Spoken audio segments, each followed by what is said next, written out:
Here we are, Horcott Lakes, part of the Cotswolds Water Park. 21 acres, 1,000 fish. Let's see how this goes.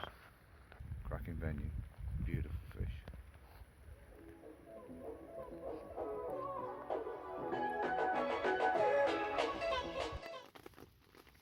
Hi guys, well, what can I say?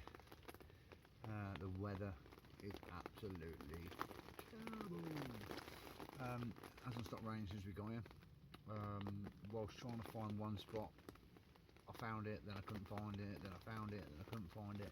So much weed out there, so much weed. But what I did do was, when taking the bait boat over onto that spot to see if I could actually drop a marker so I could actually fish it, inadvertently I found another spot which was plenty big enough to get all 3 rods on with a bit of bait. So I'm at just under 18 wraps, so it's not too far out. I've got the rod tips right up in the air over the big bank of weed, so it's just a case now of sitting back and waiting. But it's took me hours, absolutely hours, and what I would suggest to anybody that's fishing, that's struggling to find a spot, is that you know, it's well worth it. It's well worth spending the time, a little bit of extra effort, just to try and find a spot that's you know, going to produce a bite. Because at the end of the day, all you're looking for is just the one bite, and that one bite could turn into, you know, could have turned to a whacker, a PB, or just a really pretty fish. Either way, you come fishing to catch fish, you know, and you don't always catch. But if you try that little bit harder, fish that bit harder, you can always, you know, I mean, if the fish are feeding, you should always be able to winkle a bite out somewhere. So on the bottom, on the bait side of things, I've got a bottom bait on the right hand rod, or snowman style should I say, 3-foot twitch specialist baits, or next gen baits as we're called, on the Redemption. The middle rod is on a Redemption wafter, 12mm, and the left hand rod is on a 10mm wafter with a small piece of pink fake corn over the top, which produced a bite on Royston Lakes last weekend. Lost it to a stag, as you might have seen in the videos. It was extremely snaggy. So yeah, the rods are out, they're on the money. There's a bit of bait gone out there. We've got put some dead maggot. We've got about half a gallon of dead maggot, some pigeon conditioner, some giant hemp, a mixture of different sized boilies in there as well, a tin of corn, just to add a bit of colour and a bit of natural sweetener to the mix. I've also put in some of, I can't find it now, but it's 3FT's Next Gen's Redemption bait soak has gone into the particle as well. When I do my particle, I like to boil my hemp, obviously normal things, put your little bits and pieces in it, and then once it's done, it's all split and it's all looking lovely, I take it out, and the juice that's left is still red hot, because it's you know, I do it in a Burco, electronic Burco boiler. Don't have to cane the electric, but you know, it's a good way of doing your particle.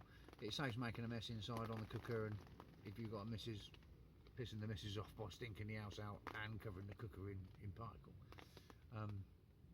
And what I do then, I've got a big Coleman's, in actual fact I've got it here, I'll turn it round, there it is, big Coleman's cool box, and the Coleman's cool box, I put my pigeon conditioner and party blend, blue ribbon, whatever you want to call it, I put that into there, and with the water from the hemp, and I leave it in there overnight, well, 24 hours, just 28 hours, and it's done, because it's a very small seed. I certainly wouldn't dream of doing hemp like it. I certainly wouldn't dream of doing maize like it. But maize wants soaking for 24 hours, and then it wants cooking as well for a few hours, until you can open it up and it's not dry inside. And you know, just you need to make sure when you're doing particle that particle is done correctly, because if you don't do it right, you can cause all sorts of problems. You might not catch, and the main thing is that you could end up killing the fish in the lake if it's not been soaked correctly, it's not been cooked correctly. I like using tiger nuts, but I'm not a massive fan of it. They do decondition the fish as much as they as much as they like to eat them, it don't really do them too many favours when you're putting too many of them in. So I try to stay away from the old tigers, and if I do fish tigers, I tend to fish them just single up, but single tigers on the air with nothing out there. I don't put any in. A dirty great big rat in the swim. Get out! God, dirty great big rat in the swim. Huge big rat. Oh no, without the tail. Fucking must have been 9 inches long. Jesus Christ. Anyway, we don't need them here, do we? Certainly don't need them in the bivvy. So, in actual fact, I'd rather they be outside. We've got to live with it. We've got to live together, haven't we? As much as they disease ridden. Anyway, going back to it. You know, you've got to make sure that particle's done right. If you're unsure, look at the YouTube videos. There's plenty out there where people are, you know, they're showing you how they do it to make sure you get it right. If you've just started, leave the maize alone. Definitely leave the tigers alone, and just you know, start small, work your way up, and learn how to do it properly. Anyway, that's that. Like I said, all 3 rods are out. They're rocking and rolling, ready to go. It's still raining. I haven't seen any more fish. I've just had a massive line on all 3 rods. I can only but imagine that it's probably a trailer. I'm hoping it's not, because for those of you that have never been to Horcott Lakes, Horcott Lakes is one of the most prettiest venues I've ever been to. It's a beautiful lake, beautiful water. It's run by fantastic people. The bailiffs are absolutely fantastic, and all the fish are handpicked. They say there's 1,000 fish in it. I'm not sure of the acreage, but it's a pretty big lake. It's not massive, but it's a fair size. I'm not sure how many swims are on it. I think it's probably about 40 swims, I think, something like that on it. But anyway, what we'll do is we'll hang 5. I'm going to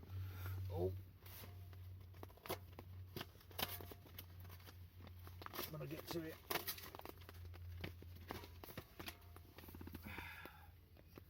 dark fruits, drop a cider. I'm going to go around and see my best mate, my bro Gavlar, who's fishing in the swim next door.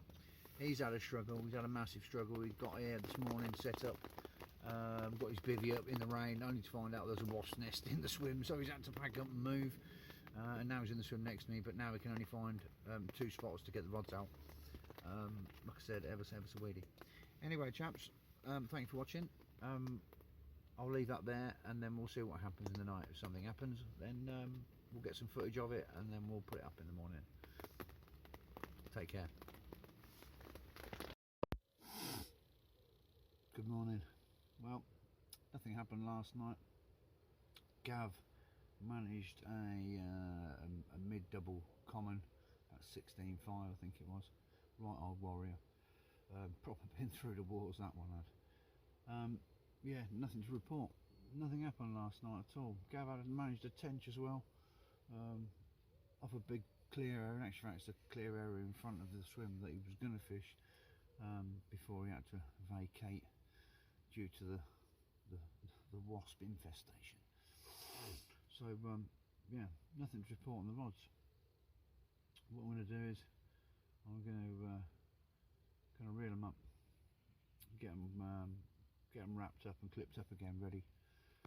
And I might even have a bit of a feel around over there, or check the deeper out. Now the wind's dropped off and the sun's sort of it's peering through. I'll just have a little look. Oh.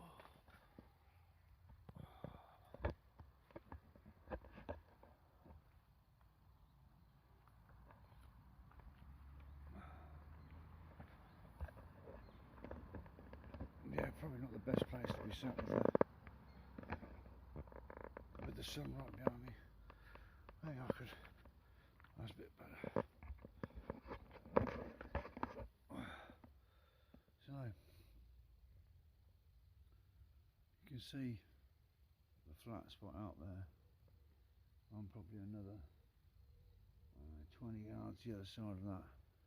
There's been a few fish boshing this morning, nothing over there, but sort of over here towards the end of the point, wherever it is there, 20 yards off. off the far side of that point. They've been moving there this morning, so I'm not going to put any more bait out. I'm probably just going to do what Gav's done, actually, to be fair. I'm going to put some PVA bags and boom them back out there on the clip, or I might even be sneaky and put the bags in the boat. We'll see, but it is quite a long way to be chucking a decent sized PVA bag, but while this wind's dropped off, it'd probably be an ideal opportunity to actually get that done. We've got a few people here with us, as I said already. We've got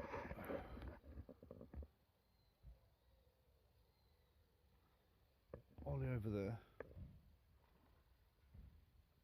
There's a fish there, up there, just lopped out a few times. Then you've got Steve round there. Someone's just turned up.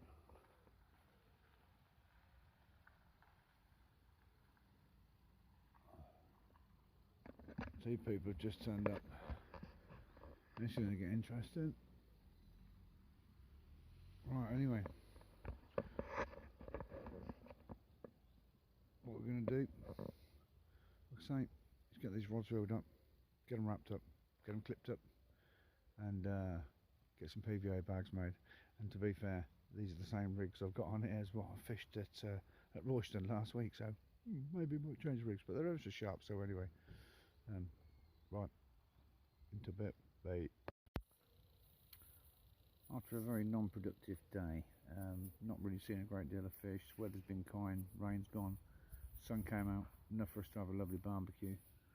So we've had some good food, a bit of banter, plenty of cider, and now we've got the rods back out again for the evening. I'm quite hopeful. Again, the area was clear when I picked up the rods and reeled them up before they came back clear, so I'm just hoping it's a matter of time. Put a little bit more particle on there. I've been getting some liners, so I'm just presuming that the rudd and the roach and the tench are probably having a grub around down there as well. It's not like I'm using extremely large baits, so they can't pick them up. The tench, that is. But I've had no tench. Gavlar's had one tench, about £5, mint looking fish. So yeah, not what we're after, but you know, it'll definitely save a blank. There's no two ways about it. So what we're going to do now, the rods are out, like I said, carry on drinking cider and just sit out while it's still very pretty warm. It's not cold, that is for sure. I'm just saying, my shorts and my hoodie. So let's see what happens later.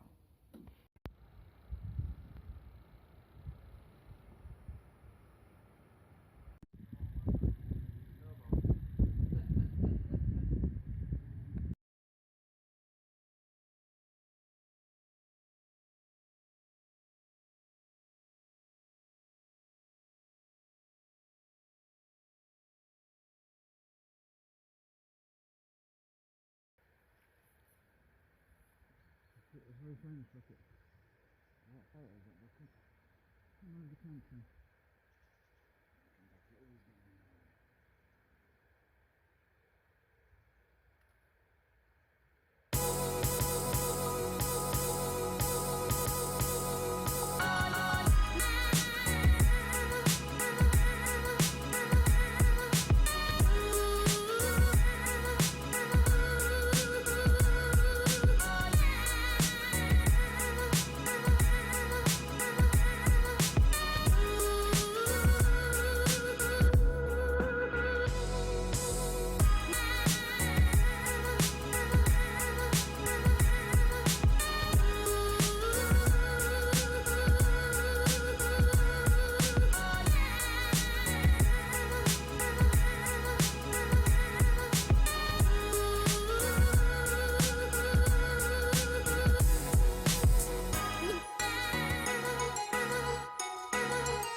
6 o'clock in the morning, and I've managed myself a Horcott common.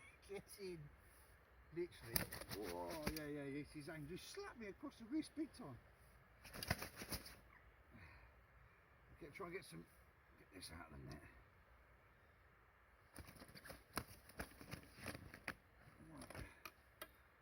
Okay, get some pictures. She's not going to have it.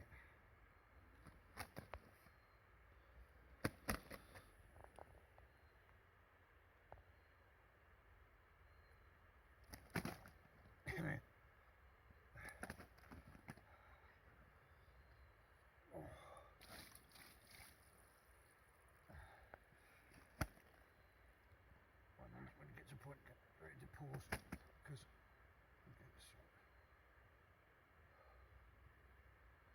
we'll get her weighed, get her clinicked, and then we'll get her put back. Bang in. Right, she's slapping me up here. There we go. She's slapping me up here. £17. You'll see that she's got some blue tinge to her. That's where I've already clinicked her. She's not 30, she's not 40, who cares about the photos as such. Need to get some clinic on her. So she's a little bit blue in places, but there she is. A little bit ghosty looking from this side. £17, I've got the sling attached to me. £17 of Horcott common. Look at the size of the tail on that. That was taken on Redemption dumbbell, 14 or 16mm dumbbell with a piece of fake Enterprise corn over the top at 17.5 wraps with quite a bit of particle, and it's taken this time to get on it. So anyway, without further ado, we'll get this beauty back in the drink. Hopefully we'll have another one. Nice one.